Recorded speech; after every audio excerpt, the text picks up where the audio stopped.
ஹாய்ங்க. என்னோட 2 பிரெக்னன்சிலயுமே நான் ஃபேஸ் பண்ண ஒரு பெரிய சேலஞ்ச் அப்டின்னா, அது என்னோட ஹெச்பி லெவல் குறைஞ்சது தாங்க. அத நான் எப்படி இன்க்ரீஸ் பண்ணேன் அப்படிங்கிறது தான் வந்துட்டு இந்த வீடியோல ஷேர் பண்ணியிருக்கேங்க.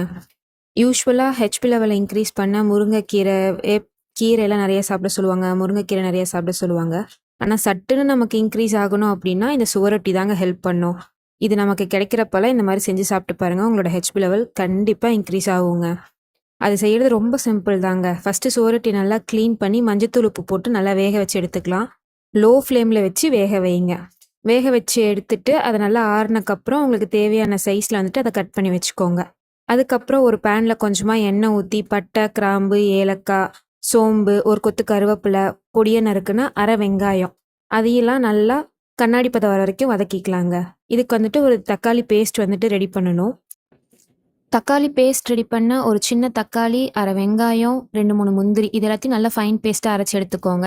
இஞ்சி பூண்டு டேஸ்ட் உங்களுக்கு பிடிக்கும்னா அதையுமே நீங்க ஆட் பண்ணிக்கலாம். தக்காளி அரைச்சத நம்ம ஆட் பண்ணிட்டு, அது கூட தேவையான மசாலா, மஞ்சத்தூள், மிளகாய்த்தூள், தனியாத்தூள், சிக்கன் மசாலா, கொஞ்சமா கரம் மசாலா இது எல்லாத்தையும் சேர்த்து, இதுக்கு தேவையான அளவு உப்பு சேர்த்து எல்லாத்தையும் நல்லா கலந்து, அதோட பச்சை வாசம் போற வரைக்கும் நல்லா குக் பண்ணிக்கணும்.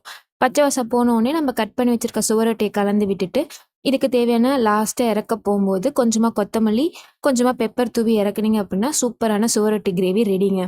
மறக்காம செஞ்சு பாருங்க. ஹெச்பி லெவல் கண்டிப்பா இன்க்ரீஸ் ஆகும்.